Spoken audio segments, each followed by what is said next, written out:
Bonjour, nous allons vous présenter le projet Net Certificate dans le cadre d'un recrutement pour évaluer des savoir-faire techniques. Donc la première étape va consister à définir un test. Donc, pour cela, nous allons utiliser l'interface d'administration du logiciel Net Certificate que voici. Alors, on va choisir parmi un ensemble de questionnaires qui sont mis à notre disposition ceux qui nous intéressent. Alors là, vous voyez, la liste est longue. Alors nous allons chercher, nous, un savoir-faire vraiment très spécifique, informatique. Ici, Oracle Développement, langage PLSQL. Voilà. Alors cette liste est assez longue. Elle pourrait être complétée par des questionnaires qui sont vraiment dans votre métier ou par des questions que vous avez définies par rapport à un poste en particulier. Ici, le logiciel nous permet de choisir la langue dans laquelle les questions vont être soumises aux candidats. Donc, pour notre cas aujourd'hui, on va choisir français. Voilà. On va enregistrer notre questionnaire. Dès qu'il est enregistré, il est à disposition des candidats. Et ici, suite à la sauvegarde, le logiciel nous indique une information intéressante, la durée que va prendre le questionnaire. Ici, 24 minutes. Maintenant, on peut recevoir nos candidats. Nous allons nous mettre maintenant à la place du candidat. Alors celui-ci se connecte au système directement par Internet. Voici l'écran. Alors on verra toujours en haut de l'écran une bannière. Cette bannière va reprendre le logo et puis les éléments qui identifient votre client.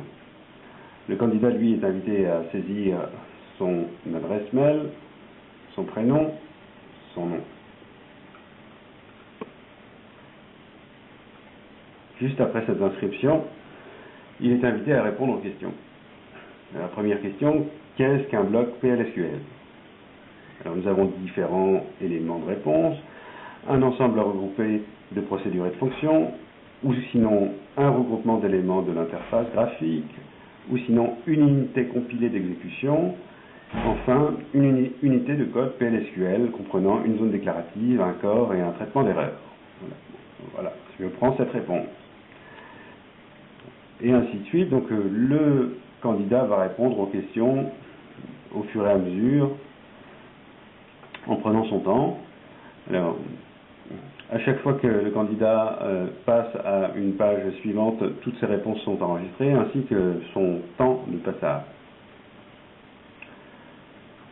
Alors on est arrivé assez rapidement à la dernière page de ce questionnaire qui a été réduit pour les besoins de démonstration. Et quand le candidat passe à la dernière page,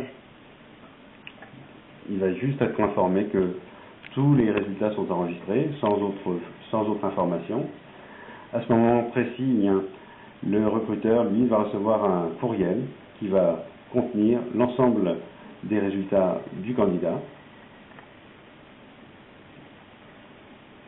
Voilà. Le recruteur, maintenant, va pouvoir regarder directement le test qui est arrivé. Alors ici, une notification du test arrivé. On l'ouvre.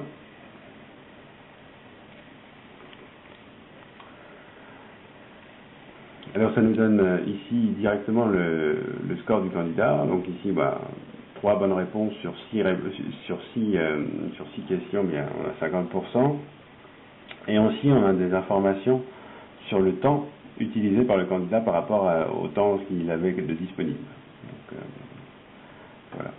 Donc, c'est intéressant d'avoir tous ces résultats. Comparativement, ici, dans la boîte de messagerie, le recruteur a autant d'emails que de candidats ont été reçus. Voilà, ces informations peuvent être compilées aussi dans d'autres rapports que nous ne verrons pas aujourd'hui, mais qui présentent des résultats détaillés par section, des résultats comparés entre les différents candidats, etc., etc.